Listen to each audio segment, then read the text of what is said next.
and to the republic for which it stands, one nation, under God, indivisible, with liberty and justice for all. All right. Could we have a motion to allow, Mr. Slidell to join us for good? Yeah, I motion to allow, Mr. Slidell to take the vote. Second. It's moved and second, all in favor? Aye. Opposed? Motion carries. Now, can we have a roll call? Present. Present. Here. Present. Here. All right, 2.01 public comment. Item 3.01, approval of minutes. You had an opportunity to review the minutes. Any questions? Any minutes consent to reflect the minutes approved. Item 4.01, evaluation. You had an opportunity to review budgets. Any questions? Hearing none, by unanimous consent, we will declare the budgets approved. Item 5.01 is monthly financial report. And I just let you know I will have to leave shortly, but I will try to. Good evening. I'd like to go over the federal program report first. I think you see it's changed quite a bit since last month. Title I, you see we're down through June 30th is having about 500,000 remaining, and we have to get down to 317 by September 30th. This will be no issue at all. That's only 187,000 difference, and a month of payroll on that runs about 133,000. So we will be fine on that. The migrant and the consortium incentive grant, I approved 2 budget transfers today from Teresa, so I'm assuming that's getting it set up to get the reimbursements completed on that. Shep is working on Title II, 4, and 5. We are waiting on amendments and budget transfers that just been completed actually on Title V, so now we will catch up those reimbursements. 3, I think we're on track to as well. If you go down now to the special ed cluster, the ARC flow-through has just under 158,000 left. The reimbursements have been completed on that today, and that should close out. Down to the other ARC one that expires at the end of this month. We made an adjustment of an FTE, which Ms. Annis got approved to the state level, and I made the adjustment yesterday, and Ms. Ridley is working on getting that reimbursement, and that will close out as well. So within the past week, we've been doing a lot of reconciliation on all of the CARES and ESSER funds, and you'll see that some of them have been caught up to date. I would like to point out that bottom 2.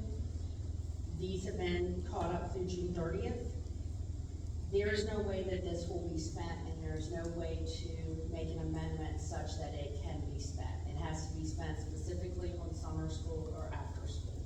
So I think it was high from the very beginning, and there was, we got awarded actually more than what we thought we would be awarded on that. So I just wanted to prepare you, there's no way to spend that money in the next year on summer school and after school. It just, even though we offer it, this is only for elementary because it was written by the elementary director at that time, so you can't even use middle and high because it was specifically written and only approved at an elementary level. So I just wanted to kind of put that out there. That is not going to be able to be completed. ESSER 2, the top one, I balanced that out over the weekend. We're waiting for an amendment, and then that'll be closed out. The HVAC grant, the only thing remaining on that are the VAV installs at Punkatig, which is scheduled for October. We closed out the bus driver incentive grant. We haven't really spent anything on the mentor teacher, the educator, recruit, retention, the ROARs, and we're about to catch up at home. So I'm very pleased with the progress that we made on these grants in the last month. I was kind of sitting there today to prepare what, to try to prepare for tonight, and it just kind of hit me. We have a number of people who are involved in controlling these grants, and it would be, Dwayne Gladdy, Carlton West, Kimberly Ormsby, Teresa Ibera, Jennifer and Tracy Ridley, and Sandy ones who have really worked on this more than a year ago is special ed and me. Everybody else is new to the process, because of staff turnover. So there are growing pains as with anything with that, but that's where we are, and I think we're gonna be fine, except for the after school and the summer school. And that was like an impossibility from the beginning. I'd also like to update you on the budget. The budget was actually adopted on September 6th by the General Assembly. We typically receive a calc tool within 10 to 14 days of adoption. I've not heard anything, so yesterday I emailed the state budget office, and their response was, good afternoon, Beth, thank you for contacting the budget office. Due to our budget development responsibilities to DPB and our priorities to support school divisions and regional programs with the ASR, a calc tool file is still weeks away. In the meantime, we've issued a newsletter on September 14th. So I found the newsletter, and we'll update you on the little bit of details that it gives. One thing is that this state increased the support positions. So previously, a support position would be such as an instructional assistant. Previously, the state funded 21 positions per 1,000 students, and they increased that to 24 positions. So this does not mean we need to go hire additional instructional assistants with that money, because we are already above the threshold. And their comment is, this increases a funding standard and is not a mandate to increase support positions in school divisions. Because like I said, it's like SOQ, we staff above SOQ and we staff above this cap limit.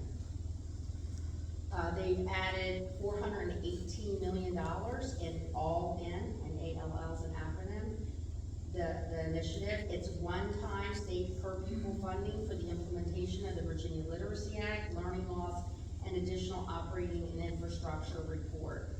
Actually, Dr. Hall, the instruction department, and I listened to the governor's press conference on this. The all-in approach, they're targeted funds, so these are not something that we could just use in our budget. These are specifically targeted. 70% on grade 3 to 8 high-intensity tutoring, 20% on the Virginia Literacy Act, and 10% on chronic absenteeism. So the money that we will get, I can't calculate. It's based on how many people you have in free lunch versus total ADM. Will receive at least $150,000, and there is no required local match. School divisions will complete and submit a spending plan, VDOE, that demonstrates how these state funds will be used for learning loss, Virginia Literacy Act, and other areas of student attendance, to ensure performance gains to recover from reading and math learning losses. We don't have anything on this yet, so this is something that is coming up. Also something that's coming up is, after we get through the annual school report, we will be bringing ESSER 3 back to this board to look at our progress of spending, and quite possibly have a public hearing and an amendment to change that, because that will have a 1-year window. Another change in the budget is a 2% salary compensation supplement. We already included this in our budget. As you remember, we cut everything we had to the bone so that we could give a 7%. Teachers were actually 7.27% average.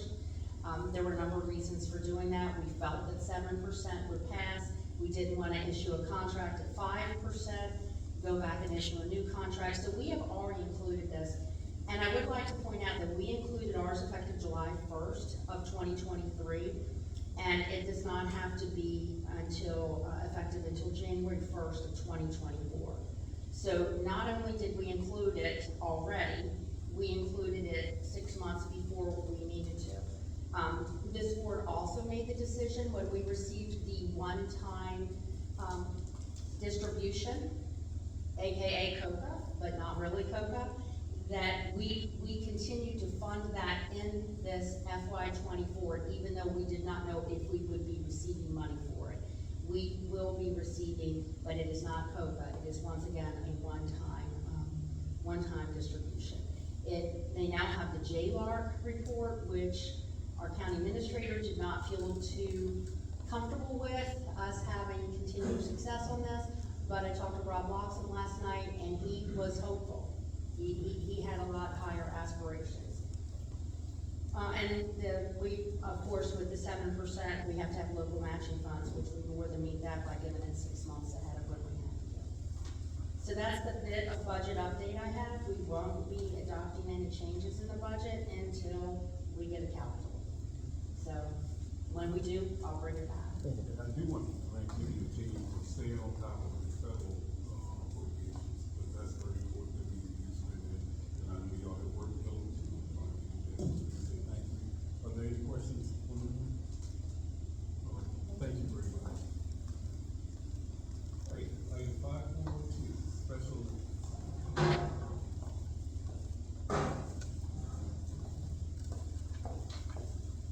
Good evening, everybody.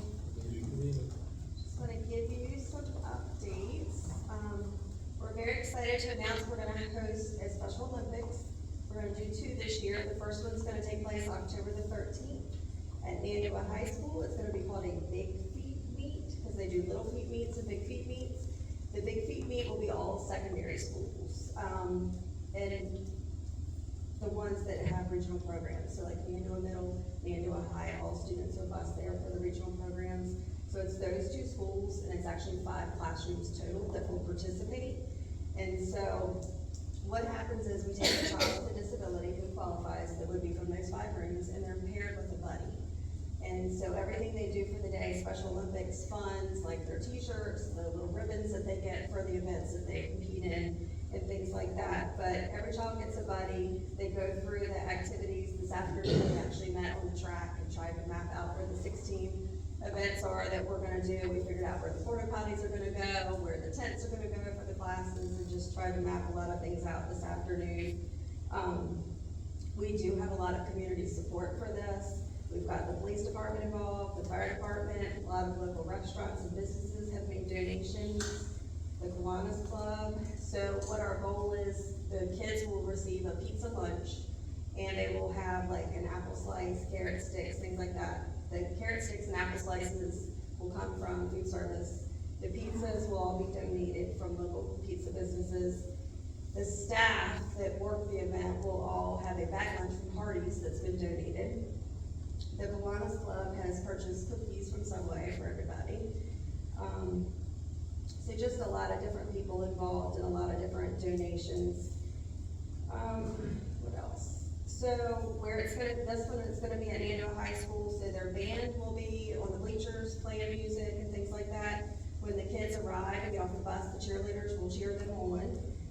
We have a lot of student volunteers, so every one of the stations will be run by at least 2 high school students, and they will get volunteer hours for that time.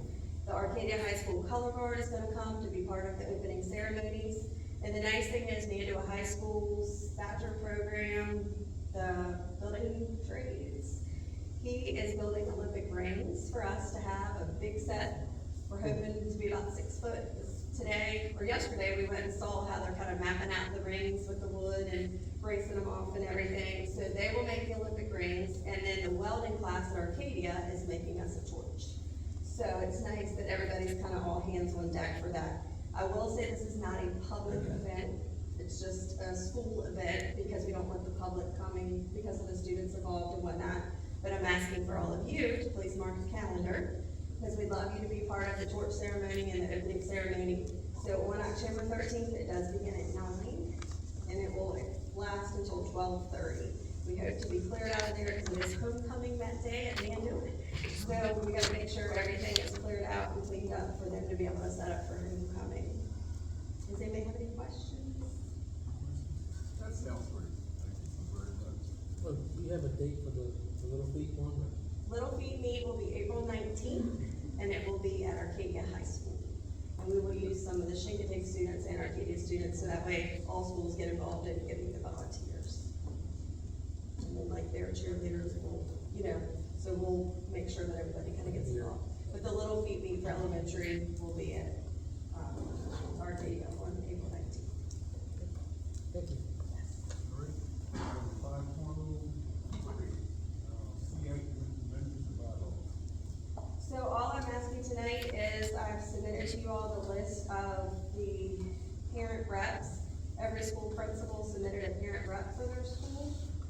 And so I've submitted their applications to you, one per building, and then, of course, we have to have a teacher rep, so this year we have two, as you see there. And then the community service board, so far, Mimi Sojet does not have a person that she can send to our meetings, but when she's able, she will send someone, and Robin Sexhour from DARS will participate when she's able to as well. And then Mr. Reese is our school board liaison. So we're hoping we can get an active group going again this year. So I just need approval on the list and then approval on the bylaws. We had to make a couple of changes that were recommended from the state. Okay, I've had an opportunity to review the list. Are there any questions? Do I have a motion to approve? What were some of the, briefly, can you say what some of the changes were that you did for the Okay, bylaw? we'll hit that one next, we do the list now. List. I thought it was all together. No, it's two different things. Okay, my apologies. Do I have a motion to approve the membership? I motion that we approve the, membership list for CI. Do I have a second? Second? All right, so move the second, all in favor? Aye. Opposed? Motion carries. All right, now, you have a question on the bylaws? Yes, could you briefly go over some of the changes that used to be, you know? that- Last year, we did not have an active SEAC. When I would have the meeting, sometimes it was, one time it was only me, another time we had one parent, another time we had 3 parents, and another time we had 2 parents. So there was very minimal participation, did not have an active board. The previous year, we had a very active board. They presented to you all, a plan and things like that they had worked on. There were things that we had discussed that year in changing, like the number of meetings, we were required to have 4 per year. The old bylaws from the old committee had said 6, and so the state said you're best to put the minimum, but you can always add more, you just have to do the public announcement. So that was a change. Then clarifying the membership role, because we've been doing the school reps for several years now, but it was not clear in the bylaws. And then for the last page, on rules of order, it literally had like one sentence before. Now we've put in there the exact rules that you all follow. I had Greta send those to me, so we had to put in the actual Robert's Rules of Orders, the rules for public comments, so that there were parameters, because there weren't any. Any other questions? And I guess it's still open that anybody can come that wants to attend. Anybody can come, Correct. absolutely. You could be an adult with a disability or have a child with a disability, and we definitely encourage people to come because we have a lot of work to do. But the voting members will be the people that you all vote for tonight. Thank you for the clarification. Any other questions? Do I have a motion to approve the rules and bylaws? I motion that we, approve the updated bylaws for CI. Second? Move the second, all in favor? Aye. Opposed? Motion carries. All right, thank you very much. All right, that's all we'll allow.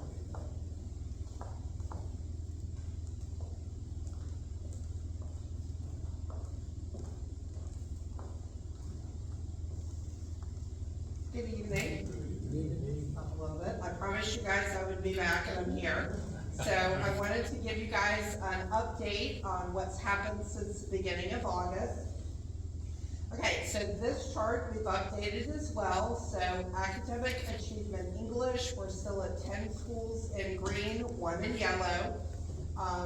For the next one, our achievement gap, those are our gap groups, and you'll see some minuses and pluses, which are good. So we had 2 schools go from yellow to green, so our number in the green went to 8, 2 in the yellow, and 1 in the red. Our academic achievement math stayed the same at 11. Our gap groups in math, 8 for green, 3 for yellow. Our academic achievement in science, 7 in the green, 2 in the yellow, 2 in the red. Our chronic absenteeism, which we heard Ms. Only talk about that. So we knew that was an area coming. Ms. Jordan's been with the updated absenteeism policy. So we knew that was an issue. We've got 4 in the green, 4 in the yellow, and 3 in the red. Our graduation completion index, 2 in the green, 1 yellow. Dropout rate, which I really like this one, all 3 of our high schools are at the mainland The 3 schools are in the green there. And then our college, career, and civic readiness, this was a good jump. We had 1 go from red to yellow, so we're at 2 and 2 there. This is still a preliminary report. It is projected that really the only thing that might change on this report is that college, career, and civic readiness. They've opened up that window to see if we have any other completers that might have passed the test this summer that maybe we missed when we did the August survey. So Ms. Taylor and I are working really hard with the principals to move those reds to greens and yellows. Okay, so what does that mean? We have 10 fully accredited schools in Accomack County.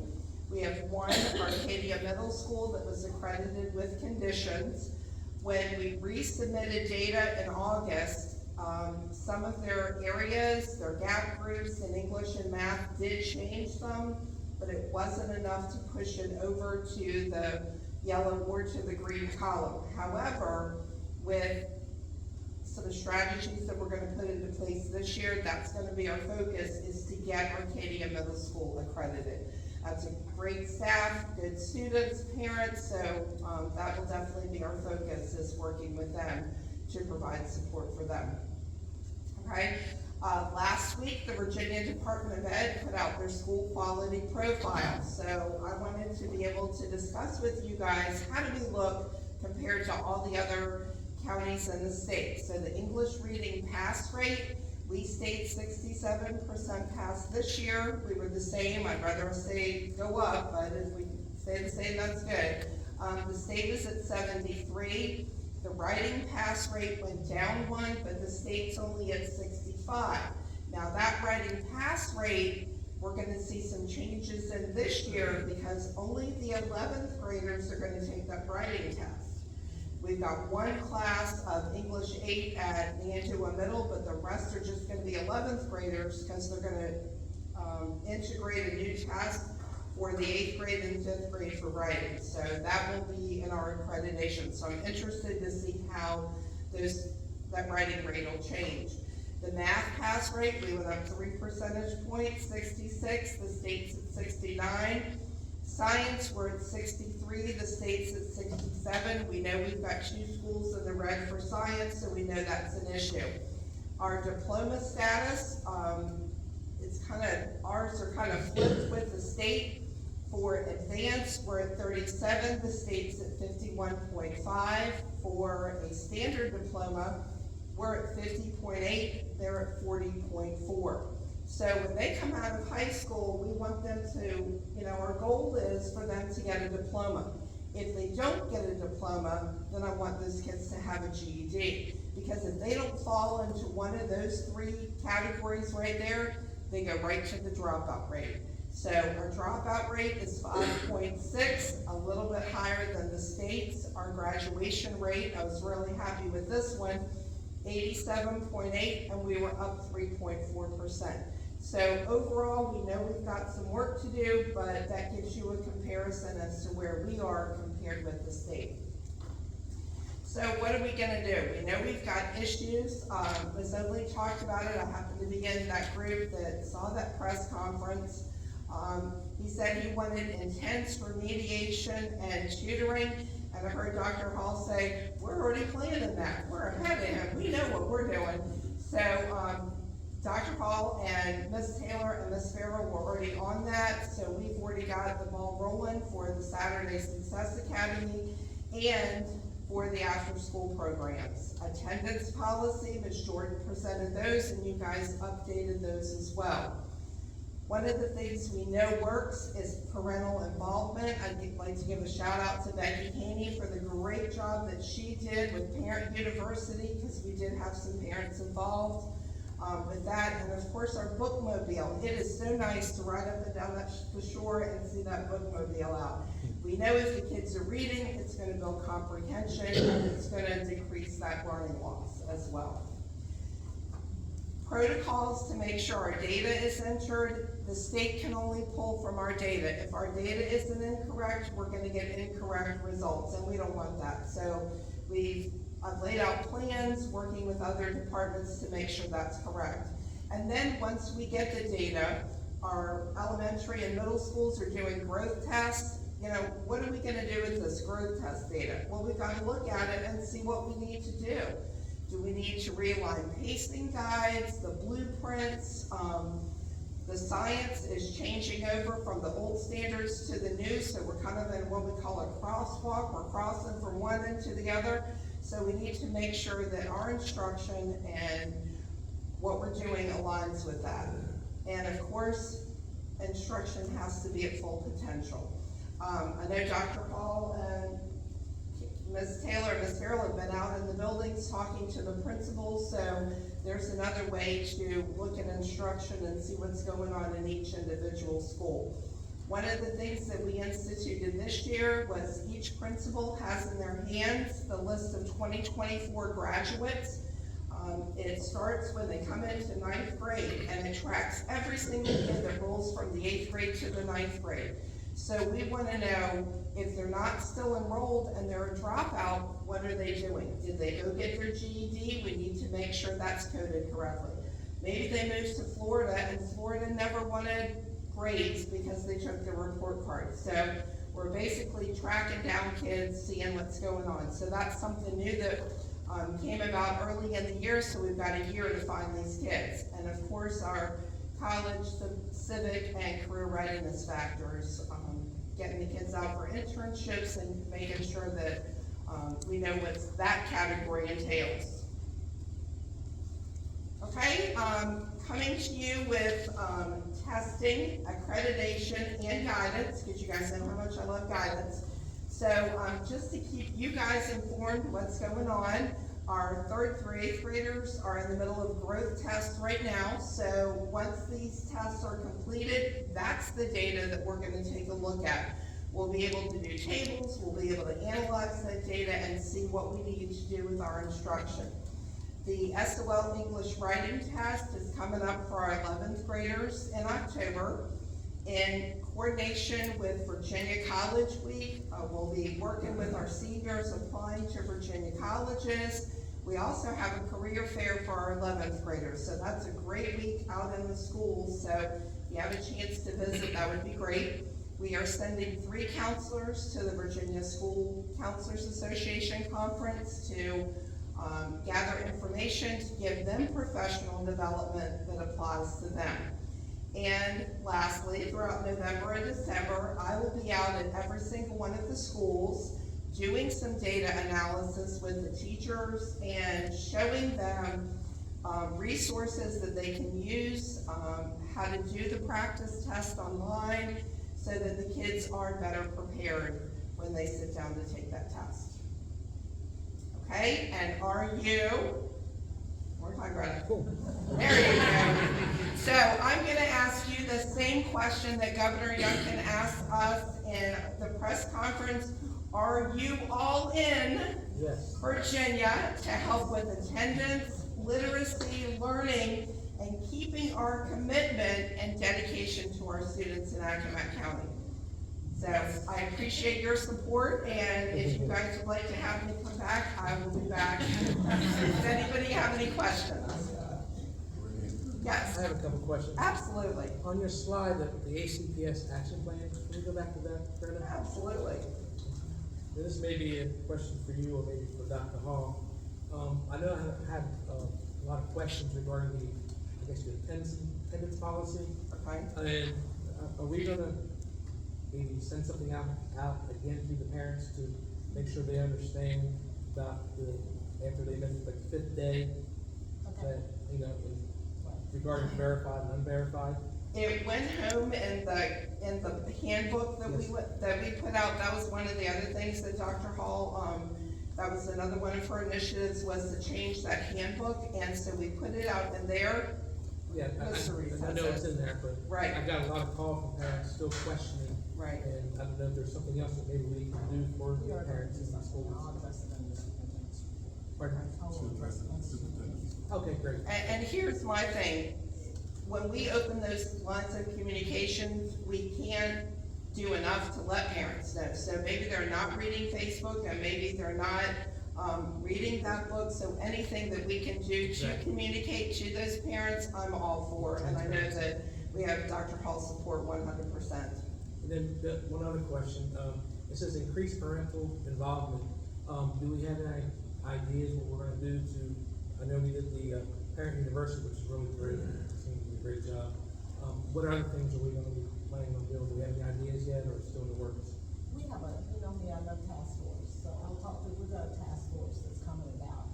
Okay, great. And we're gonna come back to you with a plan, because of course we have to present a plan to the State Department, with this money that they're gonna give us for all of the Good. And one of the things I'll add in, when Ms. Anderson was talking about Special Olympics, one of the other facets of my job is the transition specialist, to work with those students with disabilities and what their plan is gonna be for after high school. So that is something that I'm gonna work on, is doing something with them to bring those parents involved through Ms. Anderson's committee. So we will also wanna get those parents involved and let them know what opportunities they have. So you can never have enough parent involvement. That's my feeling, and if, parents have questions about testing or anything that I've spoken about tonight, they can certainly, let us know, so. Thank you so much. Thank you for your support, and I hope to see you guys again soon. Thank you very much, we look forward to seeing you. Doing a wonderful job. School health update. Ready? Good evening. Good evening. I have some exciting news. The Eastern Shore Rural Health is gonna do 2 flu clinics for our staff and teachers. One is gonna be held on Wednesday, September the 27th, at Chincoteague Elementary School, Chincoteague Combined School, Arcadia High, Arcadia Middle, and Hecate. They'll be setting up at 12:30. Staff and teachers will be able to go from 1 to 3 to get their flu shot. If you all at the board level would like to sign up, just email me and I'll put you on the list. And Wednesday, October the 18th, Wetumpka Elementary, Accomack Elementary, Nandua Middle, Nandua High, and Punta. So that's the 2 clinics they'll be holding to get their flu shots in. I do want to give you just a little bit of an update. We have several different things, as you know, when children come together, several viruses that are going around. One would be COVID. However, we do not have a whole lot of confirmed cases. Currently, right now, we have 3 teachers out, and I just had another principal email me, so that will be 4. Currently, we don't have any staff, as far as teachers, custodial or cafeteria. We do have a couple in, like, I think one maybe in maintenance and different places.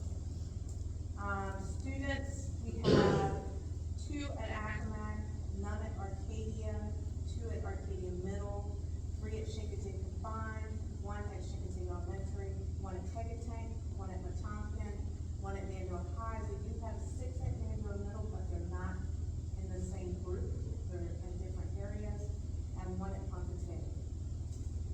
As far as sick kids that went home, I do not have Accomack's report, but Arcadia, we had 1 go home sick today, 2 from Arcadia Middle, 7 from Chincoteague Combined, 1 from Chincoteague Elementary, 1 from Hecate, 3 from Wetumpka, 1 from Nandua High, 1 from Nandua Middle.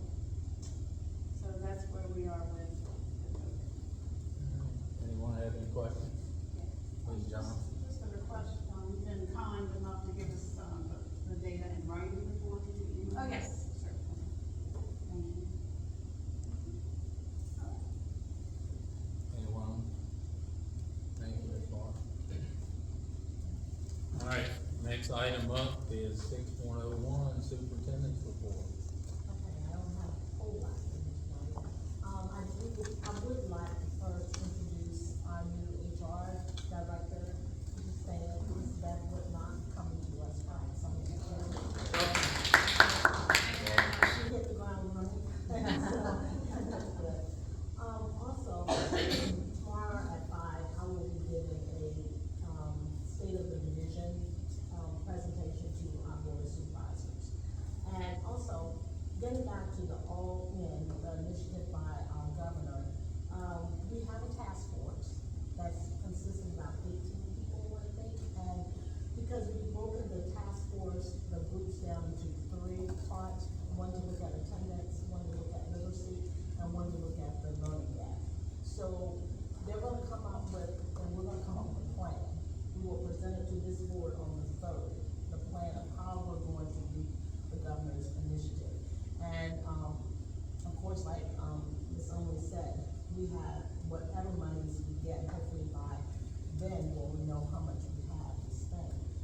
70% of that has to go toward the, learning gap or learning loss.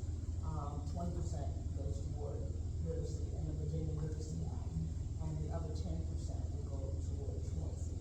We've had, schools who are coming out with, initiatives and plans in their buildings to address, truancy and attendance. And so we will add some of those things in there also to help with the truancy. And of course, we have parents on that committee also that will help, to come up with this plan. And communicating with parents is a major part of the attendance initiative. So they're gonna continue to use, their Facebook pages, social media, plus newsletters going home and things like that, to stay in constant, communication with parents. Yes. And that's all I have. Any questions? Oh, that's a pretty sizable task force. I'm just curious, the 3 groups, what if a person wanted to serve on more than one? Is that in more than one area? But they're gonna meet as a whole group at first, and then they're gonna, kind of like we did with each other learning plan. We met as a whole group, and then we broke down in small groups, and then we came back. We already have a group that's working on the literacy, the, Virginia Literacy Act already. Katie's been working with the elementary, the reading specialists, because those are the people who are mainly been doing the in-service training on this act. So we already have, a bunch of that, but we added some other teachers from the middle and the high school and some administrators on this, and some parents also. So, it would be great if they, when we come all together, they want to share their, their input also. Thank you. Yeah, Mr. Taylor? Dr. Hall, I've had some parents reach out to me this past week or since schools began, but, some of the classes are kind of large, like 25. Are we looking into seeing what we can do to make it a little smaller? If we can find teachers, we are hiring them. But I mean, obviously we can, and we're going to target, we're thinking outside the box. and Right, figure out some well, options. we offer teachers to teach an extra block as much as we can. And yesterday, I was doing one of my listening tours, at Arcadia. Arcadia is one of our schools that has a lot of kids, and their classes are large. And what he's doing is, we're trying to still find some teachers for his building, to count with his class sizes. But you're correct, we do have some large classes. I was at Mangua Middle School today, and we were talking about some of her classes are large too. So I think the teacher shortage, the nationwide teacher shortage is definitely impacting, us. And so that's why it's gonna be very important for us to salary skills up and to look at teacher retention and things like that. So, yes. I'm aware of what you're saying. All right, is that it? Anybody else? All right, no other questions, then we are going to adjourn the closed meeting. Mr. Vice Chair,